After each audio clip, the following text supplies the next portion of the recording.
네, 뉴정치본색 저는 최경련 기자고요. 오늘도 저와 함께할 촌철살인의 농객들 나오셨습니다. 송영훈 전 MBC 기자, 김민아 시사평론가, 조수진 변호사 나오셨습니다. 안녕하세요. 여러분 안녕하세요. 예. 또 이제 민생 토론회를 제기를 했는데 첫 토론회가 노동이에요. 노동을 주제로 시작을 했는데 저는 윤석열 대통령 보면 왜 이렇게 놀다가 있잖아요. 노는데 아이들 노는데 야 누가 그러는 거지? 야 우리 줄넘기 하고 놀자라고 하니까 줄넘기는 뭐 각자 이렇게 할 수 있잖아요. 그러면 그래 그런데 줄넘기보다 말이야 땅 따먹기 놀이 하자 뭐 이렇게 이야기를 하면서 땅 따먹기 놀이 그러면 어떻게 할까? 먼저 선을 그어야지. 그 선을 어떻게 어디 있다 긋지? 저쪽에 있다 그어야지. 어떤 크기로 긋지? 이렇게 그어야 돼. 라고 하면서 이걸 이렇게 긋느냐 저렇게 긋느냐 키 큰 사람한테 좋은 땅이냐 키 작은 사람한테 좋은 땅이냐 이 논쟁을 하다가 땅 따먹기 게임을 한다고 하면서 시간을 끄는 방식으로 놀이를 대체하는 그런 그리고 자기 주장만 말하는 그런 아이 같은 인상이 확 들어요. 왜냐하면 중대재해처벌법도 그랬죠. 노란봉투법도 그랬죠. 양회동 열사 관련해서도 건폭이라 그랬잖아요. 그러니까 이게 노동약자라고 그러는데 그 노동약자가 노동자 안에서의 어떤 규정 노조가 있다든지 상대적인 개념을 노동약자를 얘기하는 건지 아니 폭력배라 그랬잖아요. 그러니까 뭐 건설노조 정부에서. 얘기하고 건설노조 화물연대 그 얘기를 하는 건지 또 하나는 뭐냐면 아까 저 노란봉투법이라든지 중대재해처벌법도 마찬가지고.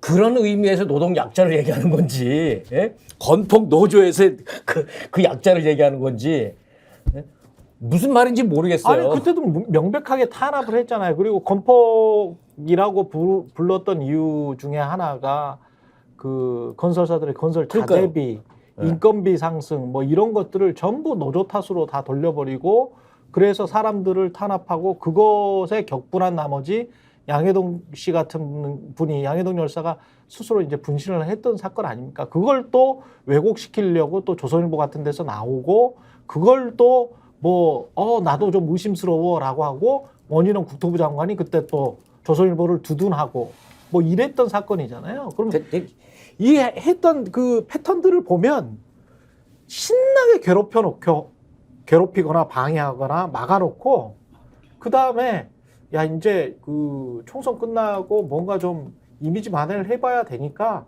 뭐 이렇게 딴 거 내놓을 거 없으니까 노동 관련해서 무슨 법원 하나 만들어 볼까 이런 거 같은 거예요. 열심히 지금 줄넘기를 해도 모자랄 판에 첫째는 노동약자를 누구를 지칭하는 개념 정리가 안 되는 것 같고요. 잘 모르겠고. 그다음에 얼마 전에 기자회견에서도 그런 얘기를 했잖아요. 고용세습 뭐 이런 얘기 했잖아요. 뭐 재벌세습도 아니고 대형교회 세습도 아니고 고용세습을 얘기했단 말이에요. 고용세습만. 그럼 고용세습 그런 거 얘기했죠. 중대재해처벌법도 뭐냐면 노동자들에게 참으라고 그랬어요. 너무 그렇게 사업하는 사람들한테 부담 주면은 일자리 없어진다. 그렇지 않습니까? 예전에 주 52시간제라든지 최저임금제라든지 지금까지 쭉 윤석열 대통령이 대선 후보 시절부터 하는 검사 시절부터 쭉 지금 한 얘기를 보면 노동약자를 보호한다고? 대체 누굴 보호하겠다는 거지?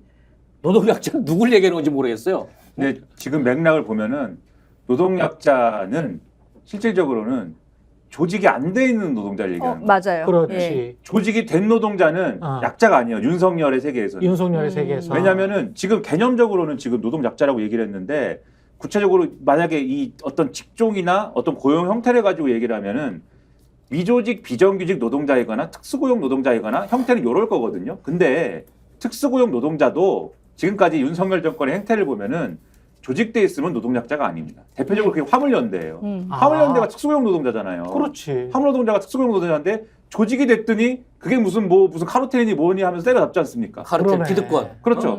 그리고 건설 노동자도 사실은 이 불법 다단계 하드급이 있기 때문에 이 고용관계나 이런 것들이 명확치 않은 부분들이 있거든요.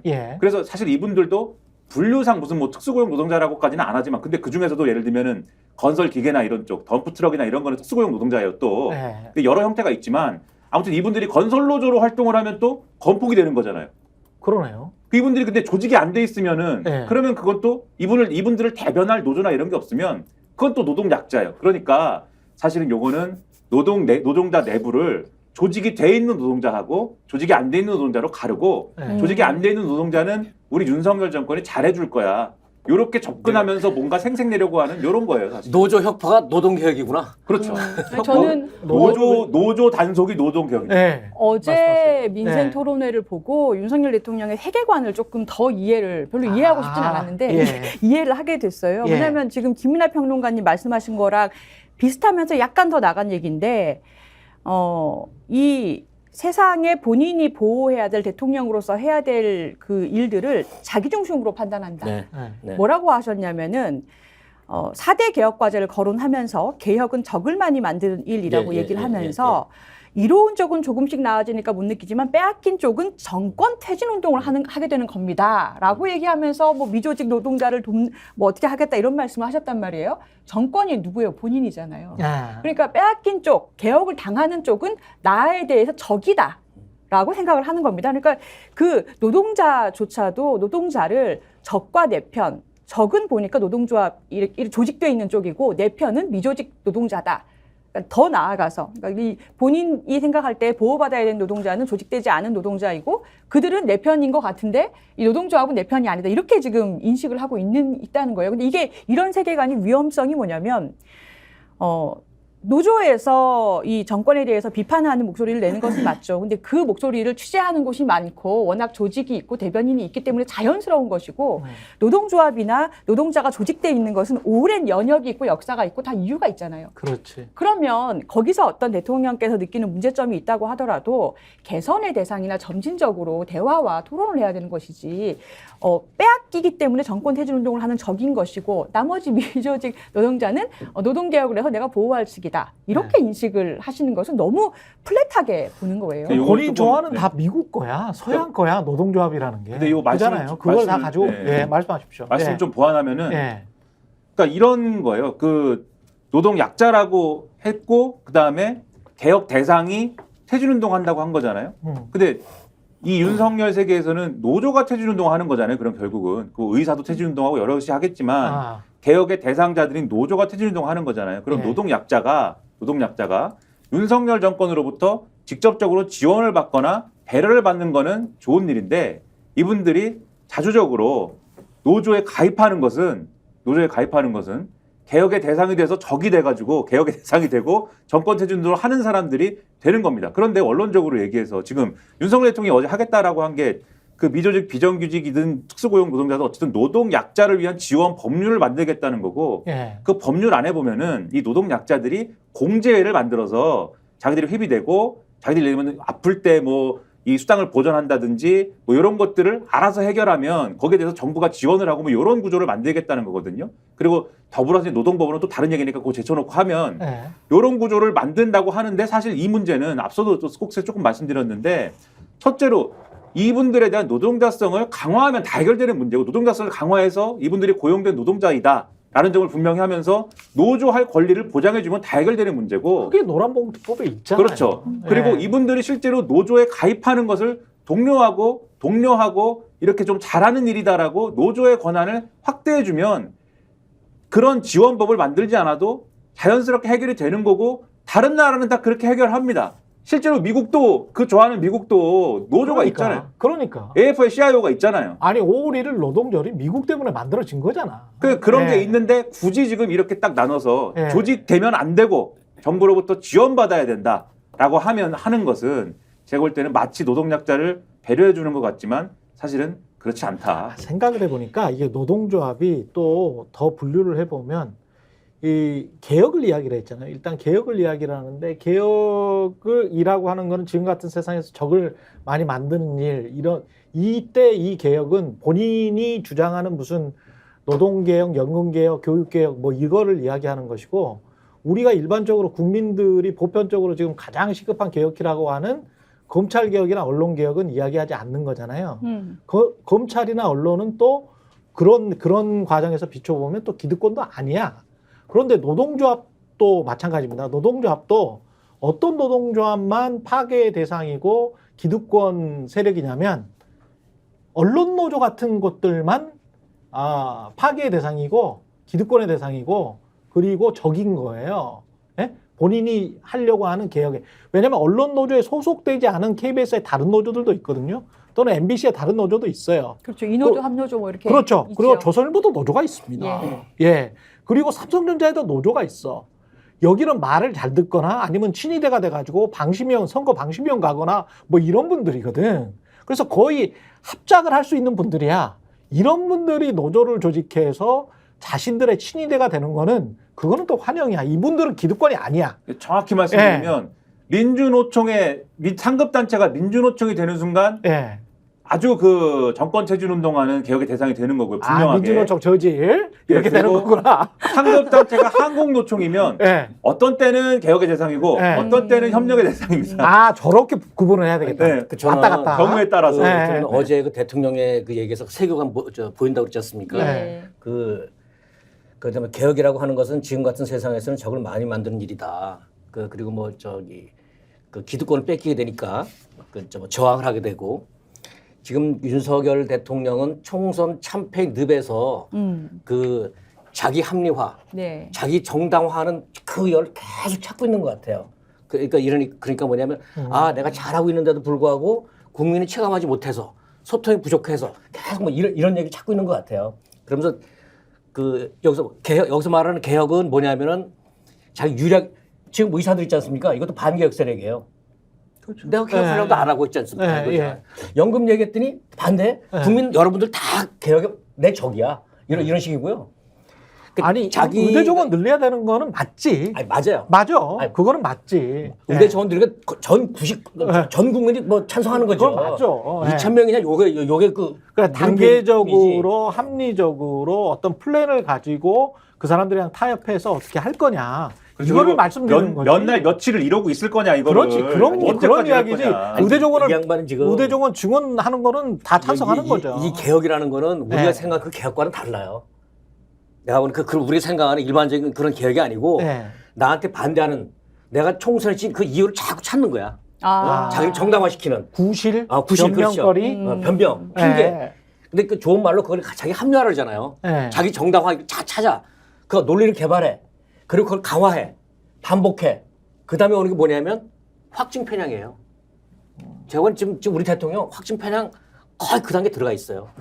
근데 위험해. 그렇게 이제 논리를 강화하고 그런 것까지는 뭐 그렇다고 쳐요. 역대 정권 다 그랬다라고 저는 보는데 저는 약간 좀 비겁하다라고 이분이 상당히 비겁한 분이다라고 생각을 하는 게 아까 그 줄넘기 하자는데 땅 따먹기 하면서 선 그리면서 시간 지체하는 것 같다라고 느껴지는 게 본인이 말한 것 중에 하나가 연금 개혁이 있거든.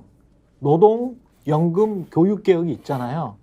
그럼 연금 같은 경우는 국회에서 이미 특위에서 결정이 났잖아. 그러면 그것과 관련해서 그거를 조금 좀 너무 많이 주는 것 같으니까 그러면 보상을 조금 좀 낮추고 그리고 지금 하는 거는 그 시기만 좀 빨리 해가지고 좀 높이자. 그래서 빨리 할 수 있는 방안이 있단 말이지. 대통령도 국회도 그냥 여당에 그렇게 이렇게 드라이브를 걸면 되는데 본인이 하고자 하는 연금개혁과 관련해서 국민들이 수기민주주의를 통해서 이미 결론이 났는데 그것 중에서 어느 정도 타협을 해가지고 그냥 시행을 하면 그 다음에 연금이 한 20년, 30년 또 갈 수 있단 말이죠. 또 그 다음에 또 한 중간에 가다가 5년, 10년 후에 또 개혁을 하면 되는 것이니까. 근데 문제는 뭐냐? 시점, 시기, 조속히 하는 것 이게 굉장히 중요하단 말이죠. 그렇죠. 본인이 말한 아젠다 중에서도 연금 개혁 같은 경우는 그 부분은 잠깐 또 보완 설명드리면 과정을 조금 설명드리면 그러니까 사실 연금 특위에서 결론이 난 건 아니고 말씀하신 대로 밑에 연금 특위에서 공론화를 해서 그렇죠. 시민들의 의견 쭉 들어보니까 그러니까 그런 결론이 났다. 지금의 우리가 그렇죠. 알고 있는 그러니까 더 많이 받아야 된다. 그리고 정부 국고 지원이 더 돼야 많이 된다. 내고 더 많이 받자. 그렇죠. 그 국고 더 지원이 내고 더 받자는 거죠. 그렇죠. 여기 국고 지원이 들어가야 된다. 이게 굉장히 중요한 부분인데 그렇죠. 국가의 국고 지원이나 이런 게 들어가야 된다. 그렇습니다. 이런 걸로 결론을 냈는데 그러면은 시민들의 공론화를 통해서 결론이 났으면 국회 연금 특위가 이런 게 국회 아닙니다라고 하고 내놔야 되는 거거든요. 그렇죠. 근데 국회 연금 특위가 결론이 안 나네요. 그렇죠. 이걸 결론이 안 납니다 하고 손을 들어버린 거고. 그러니 여당이 네, 그냥 맞아요. 흐지부지 시켜버린 그렇죠. 거잖아요. 손을 들어버린 거고 제가 네. 마무리할게요. 손을 들어버린 거고 그 상황에서 이거 어떻게 할 겁니까라고 지난번에 기자회견에서 물어봤는데 대통령이 제 임기 내에 반드시 연금 개혁을 할 것이고 22대 국회 때 한번 더 논의해 봅시다. 그러면 22대 국회에서는 다시 처음부터 논의해야 되잖아요. 그러니까. 근데 요 전 단계에서도 네. 어느 정도 정부가 가닥을 잡고 연금 예를 들면 이 보험료율은 얼마 올려야 되고 예를 들면 보험료율을 올려야 되고 그다음에 이 뭐라고 그럽니까? 보장해주는 이 수준은 어느 정도로 해야 되고 이 정도로 어느 정도 가닥을 잡고 전문가들도 논의를 하라고 해야 되는데 그 논의를 하고 있는데 중간에 자꾸 와가지고 보험료율은 안 올리는 방법 없을까요? 또 자꾸 와가지고 또 이런 방법 없을까요? 없어. 대안을 더 늘려놔서 논의가 공전한 거거든요. 그러니까 이런 네. 부분을 종합을 해보면 네. 의지가 있는지가 의심된다는 거예요. 지금 그 얘기인 거예요. 맞아요. 대통령이 네. 그랬잖아요. 개혁이라고 하는 것은 지금 같은 세상에서는 저걸 많이 만든 진짜 힘들다고 그러잖아요. 얘기를 했잖아요. 네. 그렇게 얘기해요. 개혁이 혁명보다 어려워요. 민주사회에서는 갈등을 조정하고 해소하고 문제를 풀어가는 게 대화, 타협, 이게 굉장히 지난한 과정이라고요. 근데 우리 대통령이 지금 그런 민주적인 절차 과정을 문제 해결한 게 있나요? 다 안 했죠. 압수수색에 다 이런 식 아니었나요? 오랜만에 국회에서 연금 문제를 놓고 공론화 과정을 통해서 그런 합의에 이뤘단 말이에요. 100% 아주 싹 만족스럽진 않을지라도 이 정도도 큰 진전이에요. 공론화 과정을 거쳐서 어떤 사회적 합의에 도달했다는 거는 굉장히 큰 진전이고 일단 합의하고 하면 되잖아요.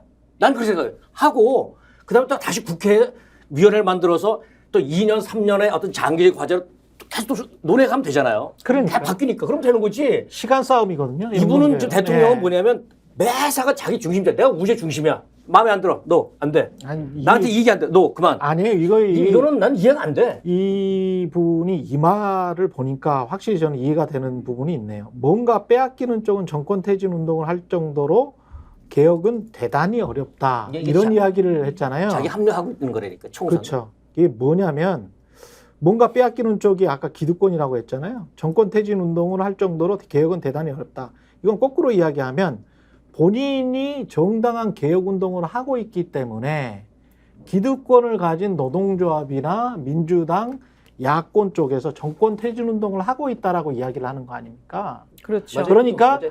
본인이 검찰이나 언론을 이용해서 언론 탄압을 하고 검찰의 중립성을 다 훼손하면서 김건희 수사 방해를 하고 있는 그런 상황에 관해서 국민들이 지탄을 하고 있는 것인데 자신의 각종 실정에 관해서는 전혀 모르쇠를 하고 내가 열심히 개혁을 하려고 하는데 너희 기득권 세력인 민주시민단체 그리고 상당수의 국민들이 정권 퇴진 운동을 하고 있는 거 아니야. 내가 개혁 운동을 하고 있기 때문에. 그러니까 그건 뭐냐면 네. 국정 기조의 방향은 옳다. 나는 옳다. 소통이 안 돼서 그렇다. 네. 그게 이제 거기에 더 나아가서 맞아. 내가 개혁하려고 말이야. 이렇게 그 정권 퇴진 운동까지 나올 수 있음에도 불구하고 나는 옳은 방향으로 가고 있어. 자기 강화하고 있는 거라니까. 최경영 기자님의 말씀을 약간 더 이어보면 본인이 잘못한 것이나 불법을 저지른 것은 아주 작은 것이고 그렇죠. 그런 눈이 안 심리예요. 좋아요. 나는 개혁이라는 중요한 일을 의료 개혁이라든지 연금 개혁이라든지 하고 있다. 그렇습니다. 근데 사실은 송 기자님 말씀하신 것처럼 개혁이라는 게 디테일해야 되는 것이고 또 최경영 기자님 말씀하신 것처럼 개혁에는 사실 책임을 져야 돼요. 아, 노무현 대통령께서 그러셨어요. 비가 너무 많이 와도 비가 걱정. 적게 와도 다 내 탓인 것 같았다. 대통령은 그런 자리였다라고 말씀하셨잖아요.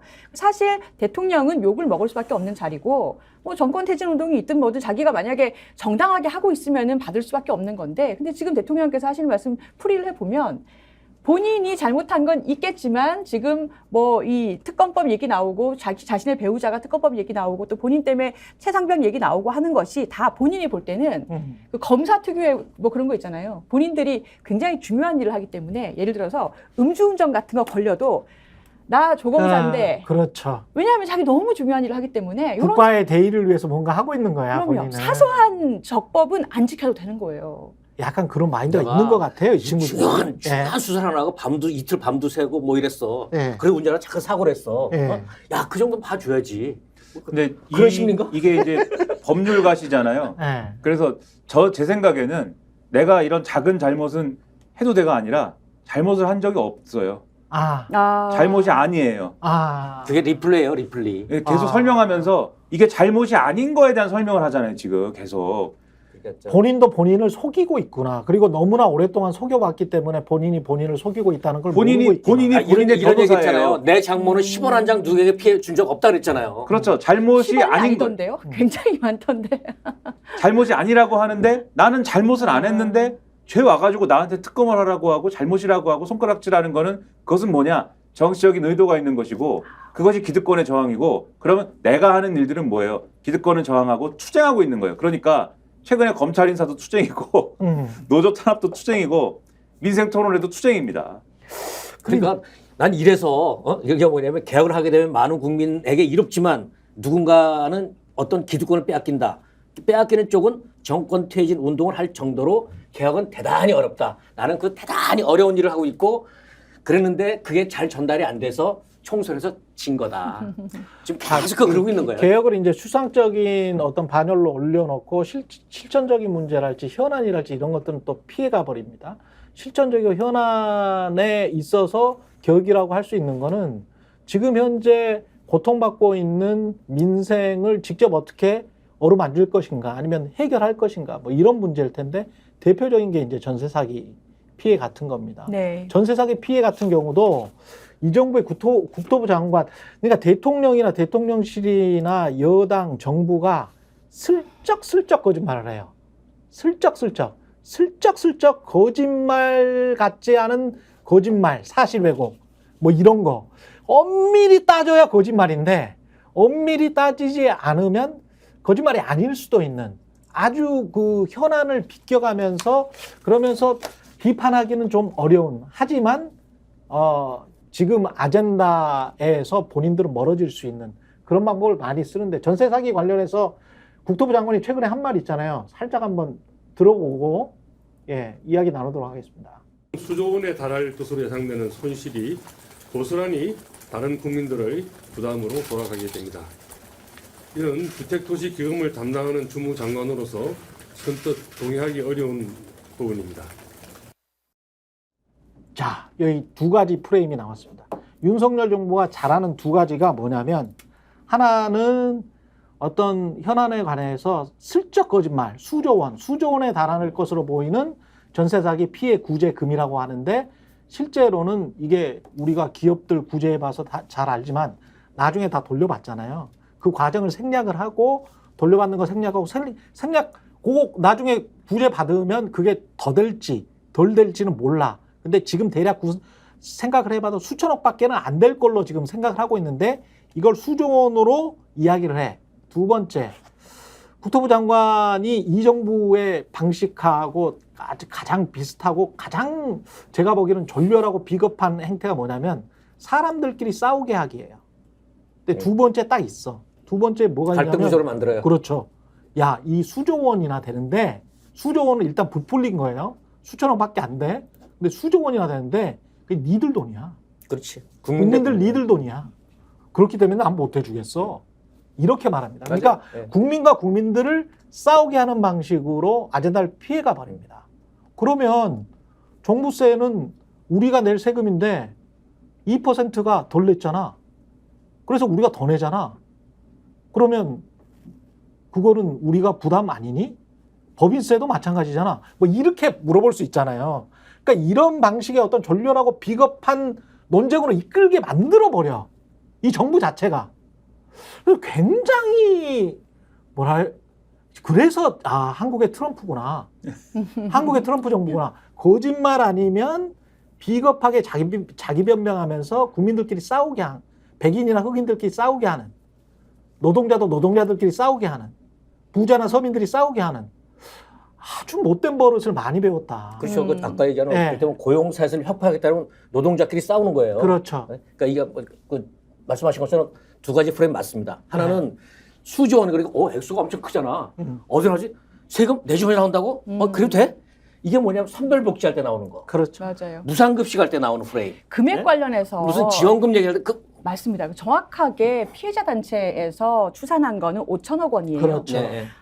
근데 지금 정부에서 수조 원이라고 말씀하시는 거는 어떻게 계산한 거냐면, 그러니까 지금 전세 사기 피해 지원 특별법 개정안 때문에 저 얘기를 하시는 거잖아요. 네.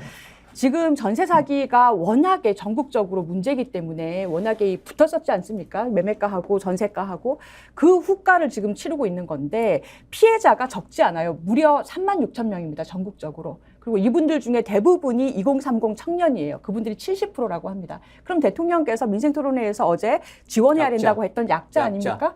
사회 해출발하는 사람들 아닙니까? 그게 다 전제하는 사람. 빌라야. 빌라 사는 사람들. 맞아요. 근데 지금 이분들이 36,000명이 지역마다 피해자 단체가 있는데 계산을 본인들이 해오셨어요. 예.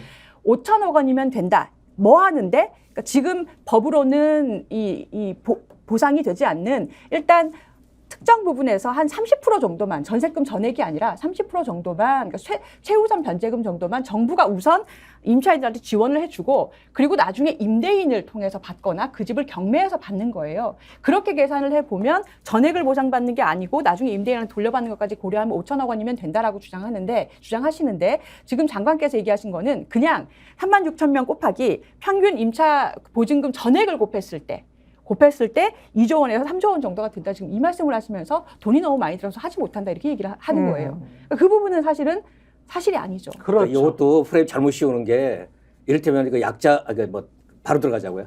처음에 할 때면 4조, 5조 들어갈 수도 있어요. 선구제니까요. 그 다음에 후 이제 구상권, 그러니까 구상한다는 경우 구상권을 개인이 집주인을 상대로 구상권 행사 힘들잖아요. 내 집주인이 재산을 어떤 순간인지 어떻게 합니까? 그렇죠. 예?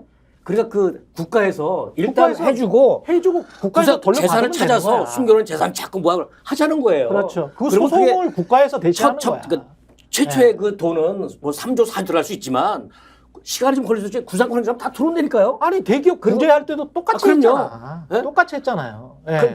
그리고 그 다음에 뭐냐면 그렇게 해서 구상권을 제대로 행사하게 되잖아요. 네. 그럼 전세 사기 확 줄어듭니다. 그렇죠. 왜냐하면 내가 머리 굴려서 전세 이렇게 사기치다가 그렇지. 국가가 경찰, 검찰 다 다 털어버리면. 다 털어버리면 그렇죠. 아이고 나중에 배보다 배꼽이 더 크네. 그렇습니다. 이럴 거 아니에요. 그렇습니다. 이게 그 교훈을 주자는 거예요. 그렇습니다. 그러니까 당장은 뭐 3조, 4조, 5조 필요할지 모르지만 네. 1년, 2년, 3년 지나면 오히려 그 그렇습니다. 들어간 돈이 확 줄고 교훈이 생기기 때문에 재벌 방지 대책이 되는 거거든요. 그리고 이 피해자들이 누구냐면 젊은 사람들이고 돈이 없어서 아파트 못 사고 돈이 없어서 아파트 전세 못 들어가는 사람들이에요. 그렇습니다. 젊은 사람들이고 그래서 애를 못 낳아요. 결혼도 안 하고 그게 저출산이에요. 아니 대통령이 어제는 저출산 고용 약자 그러면서 좀 맥락 좀 그리고 이 답답해. 국토부 장관 같은 경우에 이거를 이렇게 무책임하게 말하면 안 되는 게. 아유 이거 장관 잘라 아유. 잠깐만요. 국토부 장관 같은 답답한 경우에 사람들 참. 그 본인이 해야 될 일이 있지 않습니까? 지금 관련해서 아파트 전세가가 계속 올라간다고 하잖아요. 근데 그 요인 중에 하나가 빌라 전세 사기 때문에 빌라 전세를 기피하는 기피증. 위험하니까. 경향이 있어요. 네, 네. 그런 네. 경향 때문에 이제 아파트 선호 현상이 더 심화된 건데 이렇게 정부가 보증해서 야 그런 거는 걔들은 우리가 완전히 다 그냥 다 추심하고 확실히 우리가 해버리고 당신들 돈은 선구제 해줄게라고 국민들을 안심시켜주면 빌라의 전세 시장이나 전월세 시장이 안정이 돼요. 그러면 그 정도 소득을 가지고 있는 분들은 거기에 또 들어가서 살거든요. 무리하게 아파트로 가지 않고. 그러면 그렇게 살면서 자산 형성을 해서 이쪽으로 가면 시간을 벌어줄 수 있으면 그게 그렇죠. 정부가 국민의 민생에 가장 큰 도움을 주는 겁니다. 이게 안정 장치가 되는 거죠. 그렇죠. 국가가 그러니까 시장도 안정되죠. 민생에도 도움이 되죠. 단돈 5천억에. 그리고 돈 걱정을 예. 자꾸 하니까 사실 예. 그 법안 만들 때도 그 법안 발의하던 이제 정치권도 예. 그 돈 걱정에 대해서는 돈 걱정하지 말라는 많은 논리를 얘기를 했어요. 가령 예. 그 여러 가지 얘기 중에는 매입 임대를 해가지고 매입 임대 방식으로 해가지고 거기 살던 사람은 거기 계속 살게 하되 그렇죠. 그 부동산 자체는 어쨌든 소유하고 있는 주체 자체는 그게 공공이니까 그렇죠. 계속해서 거기에서 임대 사업을 하면서 예. 그걸로 사실은 일정 정도의 수익은 또 보존할 수 있는 것이다. 그렇죠. 그런 논리도 얘기를 하고 충분히. 다양한 걸 많이 얘기를 했거든요. 대안적인 것을. 예. 근데 그 당시에도 그런 것들에 대해서는 다 고려하지 않는다, 거부한다 이런 얘기만 계속 해온 거 아닙니까? 그대로의 스탠스를 계속 고수하고 있는 거잖아요. 이게 말도 안 되는 게 한 20년까지는 안 됐는데 한 10년 전부터 활발하게 이 부동산 업계 그리고 국토교통부에서 논의됐던 게 경기 침체기 때 사람들이 뭐 이렇게 가격이 떨어지고 전세 역전세난이랄지 전세 사기랄지 이렇게 피해를 받으면 그걸 국가에서 사가지고 나중에 이게 국가가 가지고 있는 게 많아지잖아요. 그러면 나중에 이제 그 호황기 때 있잖아요. 그때 또 어떻게 좀 물량을 좀 풀자. 뭐 이런 공급의 어떤 조절 능력을 가질 수 있도록 이게 사실은 싱가포르 방식이거든요. 네. 근데 우리가 가지고 있는 공공주택, 그러니까 국가가 가지고 있는 공공주택이 전체 뭐 한 몇 프로, 한 자리 숫자도 안 될 겁니다. 한 자리 숫자 정도밖에 안 되는 상황이기 때문에 그거를 점진적으로 늘려가자. 그거는 뭐 오세훈 시장도 주장을 했던 것이고 다 보수든 진보든 다 주장을 했었던 거예요. 근데 왜 이런 전세 사기 방식에는 그게 패키지로 그냥 들어가면 될 것 같거든요. 저는 합리적으로 이야기를 하면. 근데 이런 것들은 당장 풀 수 있을 것 같은데 왜 못 풀고 이런 것들은 자본주의 원칙이 꼭 적용이 돼야 돼. 이게 이럴 때 네. 관심이 없어요. 벌써 관심이. 8명이 세상을 떠났잖아요. 스스로 네. 목숨을 끊었잖아요. 네. 예? 이럴 때 이런 분들이 정말 사회적 약자 아닙니까? 여러 가지로. 이런 분들에게 국가의 존재 이유를 알려주는 게 국가가 여러분들을 보호하겠습니다. 대통령 며칠 기자회견도 있어요. 이를테면 낙오돼도 실패해도 국가가 뒤에서 든든하게 이런 거죠. 이걸 제대로 하는 게 보수예요. 예?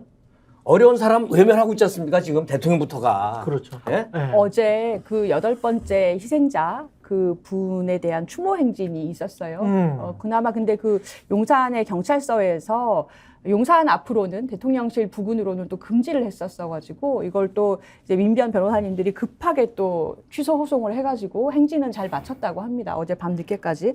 근데 지금 그 국토부 장관이 하는 얘기가 그 아까 말씀하신 것처럼 공공이 매입하는 걸 좀 늘리겠다라고 얘기를 했고 사실 지금 작년에 제정됐던 전세 사기 피해자 지원법에 그 공공주택으로 만들 수 있는 법안이 이미 들어가 있어요, 내용이. 그렇죠. 입법이 돼 있잖아요. 네. 근데 문제가 뭐냐면은 그 법이 제정된 다음에 지금까지 국토부에서 뭐 했냐? 단 한 채 샀다고 합니다. 한 채 샀다? 예. 이게 뭐 10채, 안 해요. 100채가 네. 아니고요. 한 채 샀어요, 한 채. 그리고 이게 안 하는 근본적으로 거예요. 그건 누구 집을 사준 건가?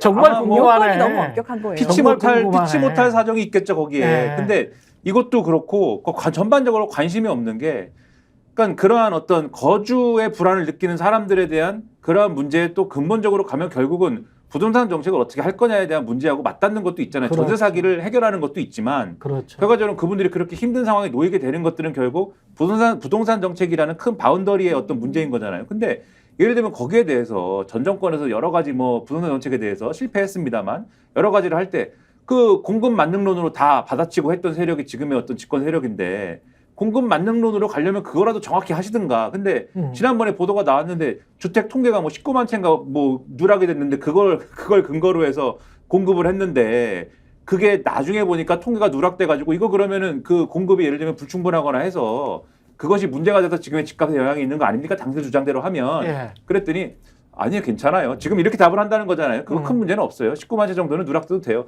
그러니까 사실은 정책에 대해서, 대안에 대해서, 그리고 이 민생고를 어떻게 해결할 거냐에 대해서는 여러 얘기를 하고 있지만 그 근본적으로 정말 신실하게 어떤 믿음이라든가 관심을 갖고 있는 것 같지는 않다. 그냥 보여줘서 이게 어떤 여론에 영향을 미치기를 바라는 것이지, 민생 토론을 해가지고 윤석열 대통령이 선거지더니 노동작자도 얘기하네, 뭐 변하나 봐, 중도 공약을 하려나, 이런 효과를 바라는 것이지 기본적으로 관심은 없는 거다. 그걸 보여주는 것 같아요. 일련의 상황들이. 그러니까 그 국가의 존재 이유가 좀 이렇게 지금 대통령 입에서 이런 얘기 나왔으면 좋겠어요. 국가의 존재 이유는 굶어 죽는 사람 없고 병들었는데 치료받지 못해서 죽고, 예? 또 이거 뭐야? 그걸 들면 비를 피할 곳이 없어서 뭐 이러면 그 거리에서 말해 뭐 추위에 떨고 뭐 그래 죽고, 그런 국민이 없도록 하겠다. 이래야 되는 거고요. 이를테면 좀 전에 그 얘기 생각나서 그러는데 전세 사기 피해자들이 용산 앞으로 이를테면 와서 항의 시위를 했다 그러면 대통령이 시간이 없으면은 비서실장으로도 보내서 여러 가지로 참 이렇게 애쓰고 있는데 참 부족해서 참 송구하다. 그렇게 얘기해줘야죠. 대통령이 무슨 그 재래시장 가서 뭐 무슨 어묵 먹고 뭐 멍게 생각 보니까 소주 한 병, 이게 아니고요. 그런데 가세요. 이태원 그 참사 피해자들한테 가서 손 한번 잡아주세요. 네? 그게 소통입니다. 그게. 지금 댓글에 무슨 댓글이냐면 내가 대통령 되면 청와대 제주도로 옮길 거야. 왜냐면 아직 대통령실 앞에 행진도 못하게 하고 대통령 어차피 하는 일도 없는데 네. 제주도로 옮긴다고 이제 그런 하와이로 가지 뭐. 아예 보내버린다는 오죽하면 이런 말씀을 하세요. 너가 가라. 답답하니까. 하와이. 예. 행진도 답답하니까. 하는 일도 없는데 행진도 못하게 하냐. 네. 그 라인 사태는 정부가 민심이 이렇게 크게 분노함에 약간 좀 놀랐다? 그러면서 이걸 좀 시간을 끌면서 일본 정부에게 압력을 행사하는 것처럼이라도 보여야 되겠다. 이런 스탠스로 약간 전환한 듯한 그런 느낌도 가지는데 어떻게 쭉 살펴보니까 어떻습니까? 일단 어제 네. 대통령실이 뭐 주장을 한 게 있는데요. 네. 그러니까 그동안에 어쨌든 일본 정부를 향해서 한 2번 정도 고함을 친 건 있어요. 그러니까 그렇죠. 일본 정부 우리 네. 네이버 뭐가 차별적 대우 받으면은 우리 네. 좌시 안 해? 이렇게 얘기하면서도 작은 목소리로 그런데 일본 정부가 지분 매각은 아니라던데 이렇게 했거든요. 네. 근데 아무튼 차별적 대우 좌시 안 해? 이랬는데 어제 한 얘기는 뭐냐면 네. 그러니까 일본 정부가 그러면서 뭐라고 했냐면 네이버도 확실한 입장을 우리에게 알려줘. 네. 뭐 이렇게 한 거 어제 아마 말씀드렸는데 네. 어제 뭐라고 했냐면 대통령실이 그러니까 일본 정부가 행정지도를 지금 라인야오한테 한 것이기 때문에 관련돼서 7월 달까지 우리가 그 행정지도 받아서 이러한 어떤 조치를 했습니다라는 거를 보고를 해야 돼요. 보고를 해야 되는데 그 보고 내용에 지분 매각은 포함이 안 되는 것으로 우리가 확인했다. 즉 무슨 얘기냐면 성태윤이 그렇게 이야기했잖아요. 그죠? 그렇죠. 네. 무슨 얘기냐? 7월 달에 그러니까 우리가 생각하기로 일본 정부가 자, 네이버가 갖고 있는 지분을 소프트뱅크에 매각하게 해서 지금 라인의 실질적인 소유권을 일본에 있는 회사가 갖는 걸로 하라고 행정지도를 한 것 같은데 그 행정지도가 그런 내용도 아닐 뿐더러 그 윤석열 정권의 입장은 예. 그럴 내용도 아닐 뿐더러 우리 이 라인야오가 그 행정지도에 따랐습니다라고 하는 보고서 내용에도 만약에 네이버가 지분을 매각할 것 같으면은 지분 매각을 이렇게 해서 정리했습니다라는 내용이 담길 텐데 네이버 입장은 지분 매각을 안 한다는 것이기 때문에 지분 매각이라는 내용은 그 보고에는 안 담길 겁니다. 그러니까 자, 문제 해결됐지? 이제 네이버는 지분 매각 안 하는 것이기 때문에 라인은 일본께 되는 게 아닐 거야. 이런 뉘앙스를 준 건데 함정이 사실 있죠, 여기. 함정이 뭐가 있죠? 행정지도는 일본 정부도 공식적으로 우리가 지분 매각을 압력을 둔 건 아니라고 얘기를 해요. 그렇죠. 네. 그렇죠? 네. 그런데 비공식적으로는 야인야오 사장이 지분 매각이나 이런 것이 전제라고 말씀한 것이잖아요. 그 양반이.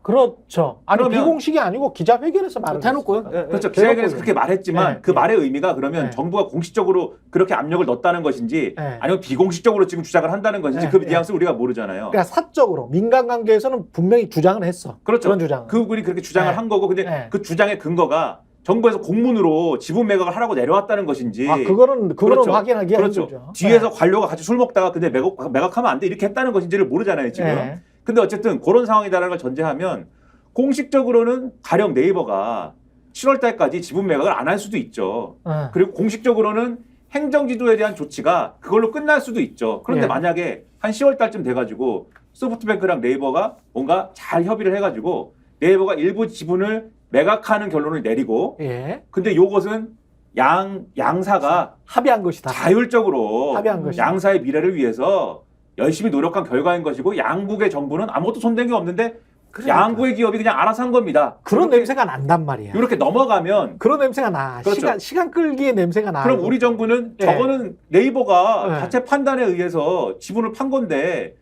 네이버가 자기의 이익을 위해서 지분을 판 건데 너네 정치권들은 왜 자꾸 와가지고 그 일본 얘기하냐? 너네 네. 기업을 교육이 괴롭히냐? 오히려 네이버 입장에서는 안 파는 게 손해라고 생각해서 지금 판 거 아니야? 10월 달이나 뭐 언젠가는 그렇게 갈 수도 있는 얘기를 지금 한 거예요, 어저께. 저도 그 뉘앙스를 느꼈어요. 시장에서 자율적으로 판단한 걸 정부가 어떻게 개입하겠느냐. 그래서 한 3, 4개월 지나서 결국은 파는 쪽으로 또 땅땅땅 쳐버리지 않을까. 그런 느낌을 갖게 됩니다. 예. 이게 법적으로 보면 어떤 문제가 예. 있다고 보이냐면 예. 만약에 그렇게 된다. 근데 사실상 그것이 일본 정부의 압력 때문이다. 예. 나중에 이제 슥 그렇게 진행이 된다면 예. 사실은 이 네이버에서 그 일본 자국민들의 개인정보가 유출된 건 맞잖아요. 이제 거기서 이제 그걸 빌미로 시작이 된 거 그렇죠. 아닙니까? 행정지도에서. 근데 개인정보 유출은 이 네이버에서 더 조심을 했어야 되고 그 회사에서 그 라인에서 더 네. 조심했어야 되고 관리를 잘했어야 되는 건 맞아요. 그런데 일반적으로 만약에 개인정보를 빼다가 뭐 자기의 이익에 활용했다든가 팔아먹었다든가 이런 상황이 아니잖아요. 그렇죠. 해킹당한 거예요. 예. 그러니까 이 고의성이 없어요. 과실일지는 모르겠는데, 근데 이럴 경우에 구글이나 메타 같은 데는 2022년에 이용자 동의 없이 개인정보 수집해가지고 막 맞춤형 광고에 써먹기도 하고 막 그랬단 말이에요. 그렇습니다. 그런 경우랑은 질적으로 다른 건데도 불구하고 이걸 빌미로 지금 불이익을 우리나라 기업에 일본 정부가 주는 밀어내게 셈이잖아요. 하는 거죠. 맞습니다. 그걸 빌미로. 그러니까 한일 투자 협정에 보면 예. 최혜국 대우 규정이라는 게 예, 있어요. 예. 그러니까 우리나라하고 맺은 투자 협정에 보면 내국민 대우 규정이 아니기 때문에 자기 나라 국민 같은 대우는 못하더라도 다른 나라들끼리 차별하면 안 된다. 최혜국 대우, 그러니까 가장 혜택을 많이 보는 나라 정도의 대우는 해줘야 된다라는 건데, 그렇죠.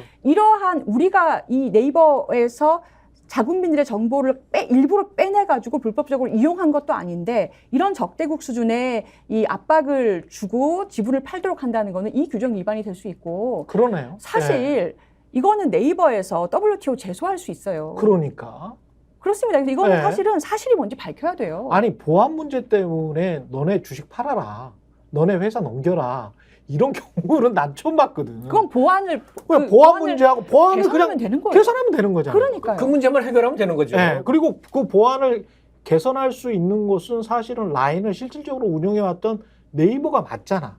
기술적으로는 그쪽에서 계속 먼저 개발을 했고 서포트를 그쪽에서 다 운영체제를 갖고 있는 거지 손정희가 그거를 관여하는 건 아니잖아요. 근데 손정희가 지금 먹으려고 하는 거잖아요. 소프트뱅크에 손정희가 먹으려고 하는 거잖아, 그냥. 그러면 이게 지배구조하고 보안 문제하고 무슨 연관성이 있어서 보안 문제 때문에 너네 주식 팔어. 말이 안 되는 건데. 그러니까 외국 기업이라는 예. 이유로, 특히나 한국 기업이라는 이유로 불이익 주는 겁니다. 그죠? 예. 근데 이건 요런- 투자협정 위반이에요. 말씀하신 바로 그걸 하고 싶은 세력이 일본에 있는 거죠. 한국 기업이기 때문에 이것에 불이익을 주고 싶은 세력이 있는 거죠. 아. 그 사람들의 의도대로 흘러온 거죠, 사실은.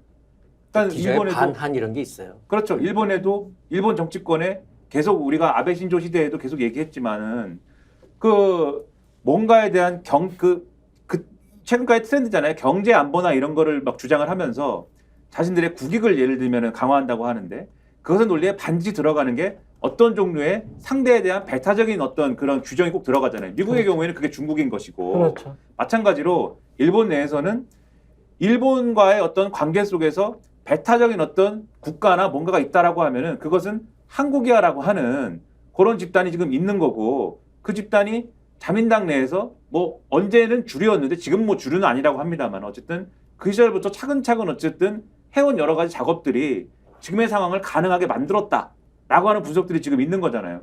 뒤집어 얘기하면 처음부터 이거는 정치적 문제인 거예요. 그래서 이게 무슨 시장의 문제거나 경제의 문제가 종합적으로 아니라 봐야 돼요. 그렇죠. 전체적으로 종합적으로 봐야 돼. 이거는 일본 군국주의 회기 그런 거랑 관련도 있다고 봐요. 저는 이 의견에 약간 동조를 하는 게 왜냐하면 데이터가 굉장히 중요한 문제이기 때문에 중국을 첨단 반도체든 뭐든 계속 막으려고 하는 것도 다 데이터 문제거든요. 안면 인식해가지고 미국 사람들 데이터 수집해가지고 너희 공산당 정부한테 보내는 거 아니냐. 결국 핵심은 그거잖아요. 근데 이제 특히 이제 한국도 그렇고 동남아 대만, 태국 다 마찬가지. 태국은 한 번도 식민지가 되지 않았던 나라기는 합니다만 인도네시아는 그랬었죠. 인도 차이나 전쟁이 있었고 공교롭게도 일본이 동남아 먹었던 나라들이야. 동남아 먹었던 나라들인데 데이터 전쟁을 하면서 대개는 대개가 아니고 거의 100% 통신사는 자국의 통신사로 다 독점을 줍니다. 그래서 보안이랄지 이런 거 굉장히 철저하게 하고요. 뭐 본인들 자국민의 데이터를 가지고 있잖아요. 그런 체제로 쭉 가요. ICT랄지 국제 텔레콤 기구들 다 가입한 이 커뮤니케이션 기구들 다 가입한 여기에서 다 마찬가지고 국제 편주 만들어서 본인들 데이터는 본인들이 관리하는 시스템이에요. 근데 라인 같은 경우는 이미 한 2억 명을 가지고 있어 버려. 일본 사람들 9천만 명하고 그 동남아 사람들까지 해가지고 1억 한 9천만 명을 가지고 있는 거예요. 그러면 이게 얼마까지 확장이 될지 모르겠어. 계속 지금 라인을 쓰고 있으니까. 그러면 이 데이터 이게 어마어마한 자산이네.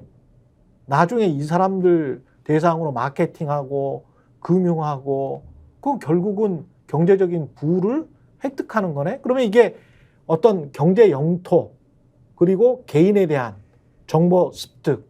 그러면 상당히 이제 디지털 제국주의 같은 모습이 되는 거지. 그러니까 구글이 유럽을 완전히 이제 장악을 하면서 유럽 나라들에서 난리가 났지 않습니까?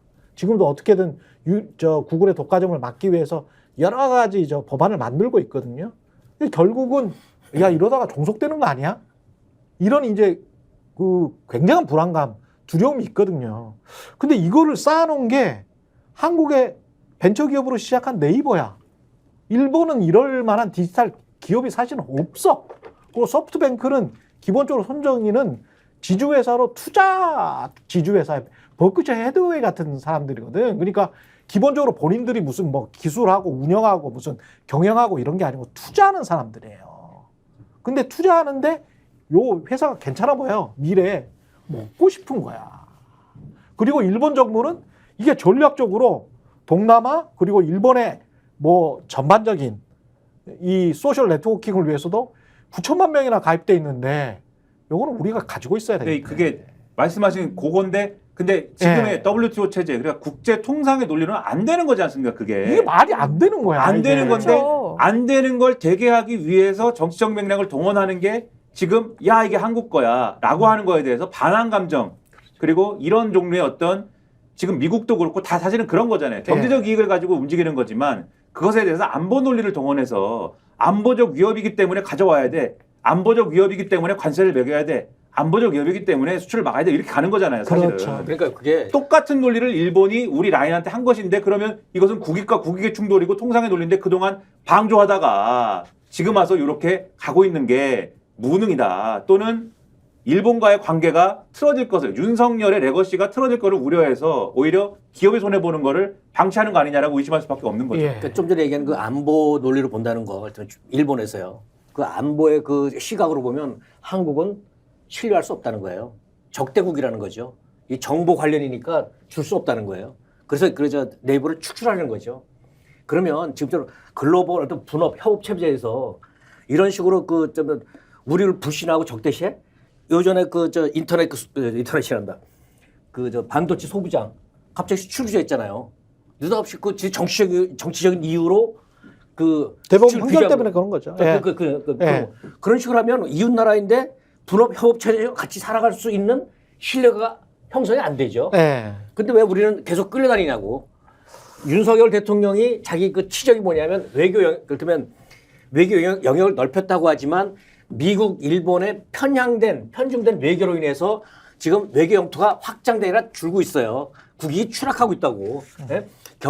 자가 영업사원 1호라고 하면서 경제 영토를 넓혔다고 해요. 그게 아니죠. 편중 외교와 중국, 러시아 그러니까 적대 외교로 인해서 경제 영토, 외교 영토 다 추락하고 있다니까. 그러니까 이것도 전체적인 맥락에서 그렇게 봤으면 좋겠어요.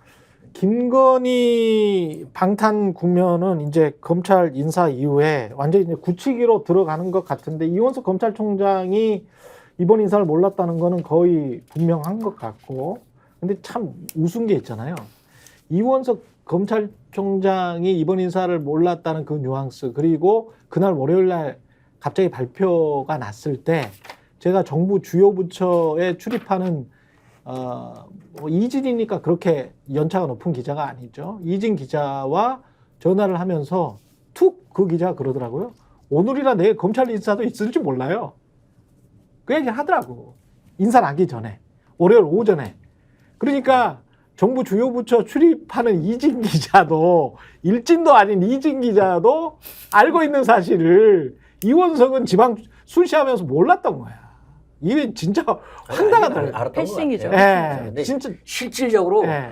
그 토요일인가? 예. 그 법무장관이 박사님 법무장관이 그렇죠. 좀 봅시다. 나 인사할 거야. 이거 오케이? 끝. 가. 어? 그렇죠. 근데 월요일 날 근데 이제 이 시기나 시점에 몰랐던 지금은 이제 그 김건희 디올백 수사한 지도 얼마 안 됐고 뭐 등등 여러 가지 이유로 지금 하면 오해가 커집니다. 네. 오배 일하기입니다. 출근길에 예. 이 검찰 인사가 사전에 충분히 조율된 것이냐라는 질문에 네. 몇 말을- 초를 침묵했느냐에 대해서 신문마다 약간 보도가 달랐잖아요. 5초야, 7초야. 5초냐, 앞뒤로 7초냐, 있어, 한겨레는 앞뒤로. 12초라고 그랬어요. 12초? 앞에 5초 침묵하고 뒤에 자, 7초 앞뒤로 침묵해서 합쳐서 12초입니다. 아, 그래요? 네. 네. 그러니까 상당히 아니, 의미 있어요. 네. 사람이 그 정도로 말을 멈추면 사실 방송 사고예요. 네. 이게 그럼요, 얼마나 그럼요. 본인이 그렇죠. 뜻밖의 지금 진행 상황이었으면 오늘, 예. 저기서 지금 저 5초, 7초 우리 이렇게 여기서 좀 5초 멈춘 거 동안 아닙니까? 아무 말 안 하고 가만히 있어 볼까요? 말문이 막힌 거예요. 그럼 방송 사고예요. 네. 방송을 해온 저 시간 사람들은 긴 거예요. 네, 방송을 해온 사람들은 2초만 조용해도 어떻게 말을 해야겠다라는 막 그럼요. 생각이 강박이 들어가지고 있지. 네, 말을 입을 다물 수가 없는데 오늘 그래서 신문에 난 그 이원석 총장이 몰랐다라는 거에 대한 보도를 보면은 이 네. 타임테이블이 이렇게 가는 것 같아요. 그러니까 지금 말씀하신 대로 주말에 법무부 장관이 인사를 위해서 보자고 해서 이원석 총장이 만났는데 그 자리에서 법무부 장관이 인사 이런 거다라고 하니까 이원석 총장이 이 인사는 지금 시점이 너무 이릅니다. 뒤로 좀 밀어주십시오라고 했는데 장관이 그래 알았어라고 했다는 거예요. 예. 그래 알았어. 그러니까 이원석 총장은 알았다고 했으니까 예. 가자 갔는데 요 주말 지나면서 법무부에서 인사 대상자들한테 다이렉트로 전화를 했다는 겁니다. 그만둬 이제. 그러니까 그만둬라고는 얘기 안 했겠죠. 아. 그만둬라는 뉘앙스에 이제는 그 뭐 얘기예요. 이제는 쉬어야 된다. 그러니까 2%의 글을 올렸겠죠. 아 전화해서 네. 지금까지 고생하셨습니다. 네. 그러면 인사 나가라는 얘기예요. 대상자들한테 그게. 인사 대상자한테 전화를 쫙 돌렸고 네. 요 과정도 총장은 패싱된 거죠. 그렇지. 총장은 패싱된 상태에서 월요일 일정 지방 순회 가는 걸로 잡았는데 예. 지방 순회를 가면서도 인사가 그날 난다는 거를 몰랐다라는 거예요. 예. 그런데 오후가 되니까 법무부에서 실제로 공식적으로 인사가 난 거잖아요. 예. 그러니까 사실 이원석 검찰총장이 오전까지는 불안했겠죠. 사실 이게 인사가 날 수도 있다는데 소문이 있는데 네. 근데 장관이 알았다고 했는데 뭐 소문이겠지. 그리고 막 그만둔다고 하는데 그거 뭐 오늘 나진 않겠지 아마 그러고 갔을 텐데 바로 그냥 전격적으로 났다. 그 이원석은 몰랐다. 오늘 보도 내용이 이겁니다. 그러니까 이게 부끄럽겠다. 뭘 그 형식적인 요건에서 협의도 굴욕스럽네. 필요하지만 굴욕스러워. 형식을 갖췄냐 이거보다도 예. 형식을 갖추기 위해서 만났어요 장관이. 예. 그 총장 만났어요. 인사일까 봤지? 이 정도야. 보여는 줬다. 보여는 줬어요. 협의도 거쳤어. 그걸 했어요. 그러니까 요번에 그 협의를 했습니까라고 물어보니까 이원석 총장이 무슨 말을 해야 되나 이게 아니라 예. 그때 어떤 인간적인 모멸감, 그렇지. 수모가 생각난 거예요. 맞아요. 이걸 어떻게 해야지? 예. 그럼 오늘 동아일보가 있더라고. 뭐더라? 나가려면 나가라. 대통령실에서 예. 대통령실 분위기가 이게 그러면은 이원석 검찰총장 임기와 관련돼서는 보장이 되는 거냐라는 취지의 어떤 그런 것들에 대해서 총장 임기? 네, 우리가 본인이 결정한 나가라고, 문제고. 나가라고 할 건 아니지 않느냐. 어. 네. 아. 그러니까 그 얘기가 뭐냐면 나가면 좋고 아니 그거 그렇게 못 알아들어? 그게 나가라는 거야. 나가는 얘기라고 그게 못 알아들어? 거의 이런 식이에요. 여기서 중요한 이제 점이 그 수모야. 하나가 예. 또 있어요. 모멸이야 네. 모멸감. 예. 예, 중요한 점이 있는데 지금 대통령에 대한 뭐 이제 조심스럽지만 탄핵 사유로 법 위반이 최상병 사건 때 뭐 직권 남용을 했다 아니다 뭐 여러 가지가 있지 않습니까? 예, 예. 그리고 이제 근데 그 중에 하나가 검찰청법 위반이 이번에 추가될 수 있어요. 그럴 수 있겠다. 뭐냐면 예. 검찰청법에 보면은 검사의 인사라는 것은 법무부 장관이 제청을 하면 대통령이 하는데 예. 거기에 검찰총장의 의견을 듣게 돼 있습니다. 그렇죠. 근데 윤석열 예. 대통령이 검찰총장 시절에 추미애 장관하고 계속 싸웠던 게 뭐예요? 내 의견 안 안 들었다. 들었다. 그렇지. 그 정도는 들은 게 아니다. 예. 실질적으로 들어야 된다. 그렇지. 라고 얘기하셨잖아요. 국회 와서. 예. 근데 본인이 지금 한 게 뭡니까? 검찰총장이 이게 다 조율된 겁니까? 했더니 12초 동안 침묵을 했단 말이에요. 그러니까 실제로 네. 의견을 안 들은 겁니다. 예. 그렇죠. 실질적으로는 아니에요. 그럼 이게 본인의 예전에 그 대통령님의 기준에 따르면 네. 검찰청법을 위반한 거예요. 그러네. 네. 그리고 실질적 협의를 했으면 월요일 날 인사가 나는 걸 알았겠죠. 그리고 지방에 안 그렇지. 갔겠죠. 그렇지. 인사 아니, 지방에 간 갑자기 건 뭐냐면 예. 하지 마십시오. 네. 나 근데 반대입니다라고 하고 그건 행동을 보여준 거예요. 근데 이제 그게 이제 하지 말라는 의사인데 어제 그게 무시당한 거지. 어제 그렇게 해석했는데 오늘 보도를 종합을 해보니까 몰라서 간 거예요. 오늘 버전의 보도는. 예. 난 그렇게 생각 안 해요. 네, 그렇게 그러니까 해석은 또 그렇게 갈 수 있는데 예. 보도에 대해서 말씀드리면 네. 오늘 이제 검찰 취재한 보도들이 신문에 다 났을 거 아니에요. 예. 거의 모든 신문들이 몰라서 갔다라고 일단은 보도를 했습니다. 어제는 말씀하신 것처럼 그날 난다는 건 몰랐지. 네, 더 부끄럽네. 그러니까 네. 부끄러워. 어제는 말씀하신 것처럼 항의의 뜻으로 간 것이다가 대부분의 보도였는데 예. 아니, 오늘은 항의라는 게 몰라서 간 뭐냐면 것이다. 그러니까 인사가 난다는 전제로 이게 아니라 하지 마세요. 내 체면 좀 세워주세요. 자, 다음 그러면 며칠이라도 두 가지 이게 문제가 남아 있습니다. 다 무시된 거예요. 검찰이 이번 인사를 이렇게 겪고 나서 반기를 들고 김건희 수사를 평검사들이 또는 부장검사 수준에서라도 중간 간부들이 할 것인가? 이 문제 하나. 그러니까 내부 분위기가 궁금하더라고요. 그리고 어떤지. 두 번째는 검사들의 내부 분위기. 그리고 두 번째는 여권이 특검을 이렇게 계속 밀어붙일 거 아니에요. 최상병 특검이든 김건희 여사 특검이든 야권에서는 계속 이거를 추진을 할 텐데 여권이 언제까지 버틸 수 있을까? 또는 끝까지 버틸 수 있을까? 요거 하나. 그러니까 여권은 진짜 분열이 안 되나? 홍준표나 뭐 이런 분들은 홍준표 시장이 이런 분들은 막 대통령을 너무 사랑하시는 것 같더만요. 이 아니 양반은. 근데 예. 홍준표 시장의 말을 또 예. 그것도 잘 봐야 됩니다. 예. 홍준표 시장이 그러니까 아주 사실은 저열한 말인데 예. 자기 여자도 하나 지키지 못하는 뭐 이런 아니 이 양반은 공과 사를 구분을 못해. 아니 뭐 고대 시장이. 유물이에요. 지키긴 뭘 그렇죠. 지켜요. 네. 지키지 못하면 그 남자라고 할 수 있느냐 뭐 이런 얘기를 하는데 내 상남자 기자를 이야기도. 먹고 저기 마초입니까? 이분 저 예전에 마초 시장이에요? 돼지 발정제 저런 문제 걸 사과했어요. 저런 걸 쓰고 그래. 제대로 근데 사과했습니까? 저 말에 돼지 발정제. 사실은 저는 네. 윤석열 대통령이 저 말을 봤으면은 상당히 당혹스러웠을 것 같아요. 왜냐하면은 네. 지금 좋아하지 않았을까? 친윤들이 하는 말은 네. 친윤계 이철규 의원 등등이 하는 말은 어. 그 검찰 인사는 해야 되는 인사고 네.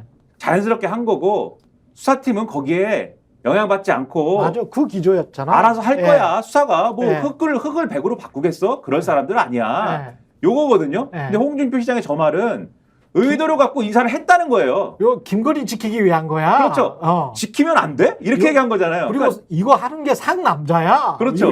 윤석열은 상남자기 때문에 김건희를 지키기 위해서 인사를 한 게 맞아. 그러니까 이게 돌려가기도 아니고 윤석열 대통령 어. 같으면 저 같으면 이게 법률가신데 어쨌든 어. 화가 날 것 같아요. 아니 뭐야 이거 지금. 아 잘했어 뭐 이렇게 이야기를 하는 건데 일단 검찰과 여권의 분위기 그리고 여권은 정치인들이기 때문에 언제든 민심에 이렇게 왔다 갔다 할 수는 있을 것 같은데 검찰도 장기로 보면은 조직의 운명, 명운과 관련이 돼 있단 말이죠. 어떻게 보세요? 검찰 내부의 분위기나 이런 거는 좀 전해 들으신 게 있어요? 아니, 지금 사실은 많은 검사들이 정치와 무관하게 묵묵하게 본인들 일을 하고 있어요. 예, 그렇죠. 예, 그런데 지금 정치 검찰 그 몇몇 전체 검사의 숫자로 보면 검사 몇 명이 한 2,000명 됩니까? 3,000명 됩니까? 1,000명 정도 되죠. 예. 예. 근데 이제 그 몇 프로밖에 되지 않는 그 라인에서 예. 여러 가지 일들이 벌어지면서 검찰 전체가 지금 이렇게 모욕적인 기분을 느끼는 거에 대해서 사실 사기가 많이 저하됐다. 그렇겠죠. 사표 내고 싶다 이런 얘기들도 저는 이제 들었고 이번 인사에 대해서 그렇게 평하는 것도 들었어요. 인사가 거지 같다. 거지 같다? 예. 그지 같다. 예. 이거 기사에 난 얘기예요. 아. 기사에 기자한테 예. 어떤 검사를 취재했더니 인사가 거지 같다 이렇게 얘기했다고 해요. 예. 근데 그럴 정도로 사기가 많이 저하돼 있습니다. 검사들이 스스로 인사가 거지 같다. 예. 그러면 자기 한참 다 상관들인데 거지 같은 사람들이 들어간다. 그러니까 이제 제가 보기에는 이원석 검찰총장이 그러니까 네. 그 인사나기 열 하루 전인가요? 그때 디올백 신속하게 수사하라. 이걸 하게 된 게 지금 이 분위기가 난 맥이 다 있다고 봅니다. 지금 검찰의 명운 이게 뭐냐 이렇게 가다가 대통령 부부 엄호, 옹호, 옹이만 하다가 검찰청 문 닫는 거 아니야? 이런 젊은 평검사들의 어떤 분위기가 상부를 압력을 했고 그래서 이원석 총장이나 이런 사람들이 안 되겠다.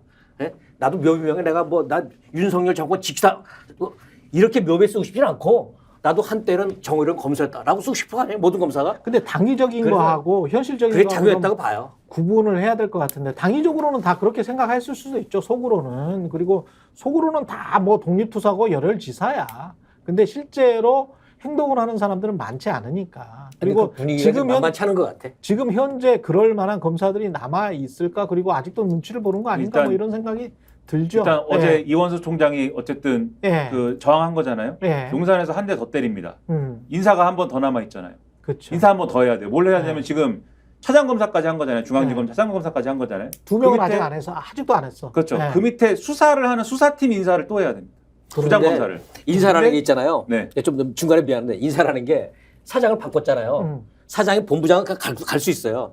그 다음부터가 더 힘들어요. 그 다음부터 국장 찾기 힘들고 국장 찾아놓으면 부장 아, 나 저 사람한테 부장해갖고 내가 뭐 아, 충분히 그럴 수 있지. 그렇지 내가 부장 예. 나 싫어요. 예. 왜냐면 나도 롱시 해야 되잖아. 롱시 우리 옛날에 롱시 많이 예, 했잖아. 근데 내가 앞서 검사도 10년 씩 살아야 되는데 내가 예. 왜? 예? 핵심이 딱 두 명이에요. 그래서 예. 할 거냐 말 거냐에 대해서 많은 인사들을 하겠지만 2명 할 거냐 말 거냐. 하나 디올백 수사, 하나 도이치모터스 수사. 요 2명의 수사를 담당하는 부장을 인사를 하면 바꿀 거냐? 인사를 하면 바꾸는 거잖아요. 예. 근데 새로 오는 사람이 어떤 사람이든 지금 수사팀이 바뀌었기 때문에 뭔가를 추가로 정리하고 뭔가 전열 정비를 하고 다시 뭔가를 주섬주섬 해가지고 어쨌든 지금 수사팀은 계속 이어져 온 게 있잖아요. 예. 그게 끊기고 다시 뭔가를 해야 되는 거예요. 그래서 일정 정도는 브레이크가 걸릴 수밖에 없고 그러면 위에 중앙지검이나 이런 데서 그 브레이크 걸린 그 갭을 어떻게 메꾸느냐는 그다음부터는 기술인 거잖아요. 그래서 이 수사가 진도가 안 나가는 쪽으로 갈 수 있고 특히 김건희 여사를 소환할 거냐의 문제는 지금까지의 수사팀은 지금까지 유지됐던 수사팀은 소환하고 1. 소환하고 2. 소환한 다음에 디올백 문제로 소환하지만 도이치모터스를 물어본다. 요게 계획이다라고 오늘 기사에 분명하게 났거든요. 근데 수사팀을 2개를 어쨌든 그렇게 뭉개버리면 2개의 부장을 뭉개버리면 요 계획은 아마 왜냐면 김건희 여사 부르는 것 자체는 수사팀이 자체적으로 결정 못 하잖아요. 그러네. 결국은 중앙지검장이 결국은 어떻게 하느냐의 문제인데 소환하는 거 뭉갤 수 있다. 그러면 디올백 수사에 대해서 소환하는 거는 의미가 없고 도이치모터스를 불러갖고 물어볼 거냐의 문제인데 요 소환을 안 한다고 하면은 도이치모터스는 질질 끌고 가는 건 어느 정도 더 할 거다. 이 기소를 할 건지 여부를 근데 이미 놓고 그러니까 요거는 요렇게 갈 건데 그래서 여당도 똑같이 21대 국회에서는 아무것도 안 할 거다. 지금 그래서 여당도 그렇죠. 공공기관장 빈자리도 많이 마련했다고 그렇죠. 오늘 일면에 네. 났잖아요. 동아일보 일면에 다들 열심히 지금 네. 공공기관장이 되기 위해서 노력한다. 한 90개나 되더라고요. 그렇죠. 예. 그러니까 21대는 막는다 어쨌든 확실하게. 근데 22대는 아직은 가보지 않은 길이죠. 그래서 시간의 문제라고 말할 수도 있고. 여권은 분명히 시간의 문제일 것 근데 같은데. 이거는 이미 많은 국민들이 많이 알고 있어요. 이미 저 디올백 검찰 수사 착수했다는 것도 알고 예. 소환을 다 알고 있기 때문에 인사의 어떤 그 어쩔 수 없이 인사의 사람 바꾸다 보니까 시간은 좀 중간 끊기긴 하겠지만 완전히 업동으로 덮을 수는 없다니까. 그리고 그래서 이렇게 인사하면 특검의 명분이 실릴 수밖에 없다. 그죠? 상황. 안 하면은 이래놓고 안 하잖아요. 그럼 특검 다음 국회는 명분이 더 강화되는 거죠. 차라리 그리고 그게 나을 것 같아요. 그냥 이게- 최상병 특검도 하고 그리고 김건희 특검도 검찰이 안 하잖아. 그러니까 하자라고 해서 하는 수밖에 없을 것 같아. 그리고 한 번 뚫리잖아요. 거부권이 한 번 뚫리면 그 다음에 안 뚫리라는 법이 없어. 그럼요. 네. 그 작은 거 막으려고 하다가 그렇죠. 다 무너집니다. 그리고 네. 그 어제 내 뉴스에 보니까 이창수 신임 그 서울중앙지검장이 네. 과거에 한 말이 있더라고요. 음. 과거에 그 라디오 그 시사 프로그램에 나와서 나와서 수사를 하지 말라고 한다고 해서 안 하는 것은 잘못된 것이다. 저희가 그렇게 배웠기 때문에 한다는 거거든요. 저게 언제 얘기냐면 윤석열 정부 출범 직전이에요. 2020년 4월에 맞죠? 네. 저 얘기를 누가 했냐면 윤석열 검사가 옛날 댓글 공작 수사팀장 할 때 예. 사람에게 충성하지 않는다고 할 때 했던 얘기예요. 아 그때 했던 얘기예요. 이창수 그때는 왜 대변인이었으니까 수사를 못 하겠잖아요. 댓글 수사 네. 그 억눌렀잖아요. 똑같은 왜야? 이야기를 했구나. 그때 한 얘기예요. 예. 그러면서 그때 무슨 얘기까지 하냐면 예. 해야 될 수사를 하지 못하게 하는 거는 그런 지시는 위법한 지시이기 때문에 따를 이유가 없다. 근데 뭐 검사들이 말과 그 행동이 말대로 워낙 하면 돼요. 배운 대로 하시면 됩니다. 배운 대로. 말과 행동이 다르기 때문에 워낙 수사를 위선적인 분들이 많아서 하긴 네. 하는데 천천히 하고 급한 수사부터 하겠다 이렇게 할 수도 있죠. 네. 급한 수사, 급한 수사는 이재명 수사. 예, 야당 네. 수사 뭐 펼치고. 아, 뭐. 네. 그게 이제 나름의 독해법이 있습니다. 댐 무너지는 속도를 가속화시킬 거예요. 자꾸 그런 식으로 자꾸 아까 얘기한 프레임 씌우기를 한다든지 그렇죠. 예? 정쟁 프레임을 씌워서 자꾸 어떤 여론몰이를 하려고 한다 할수록 이미 너무나 많은 것이 알려져 있기 때문에 그걸 그렇게는 하기 힘들 거예요. 어떻게든 버틸려고 하나 민심의 도도한 물결을 가령 모래성 정도로 막을 수 있을까? 받아들일 건 받아들여야 되는데 예. 알겠습니다. 여기까지 송영훈 기자, 김민하 평론가, 조수진 변호사였습니다. 고맙습니다. 네, 정치본색 내일도 알찬 내용으로 돌아오겠습니다. 저는 최경영이었습니다. 고맙습니다. 저희가 얘기할 때 오셔가지고 라이브로 관전하시기 바랍니다. 반드시 주변 사람들 데리고 오시기 바랍니다. 구독, 좋아요, 알림 설정 해주시기 바랍니다. 좀 살려주십시오, 저 좀.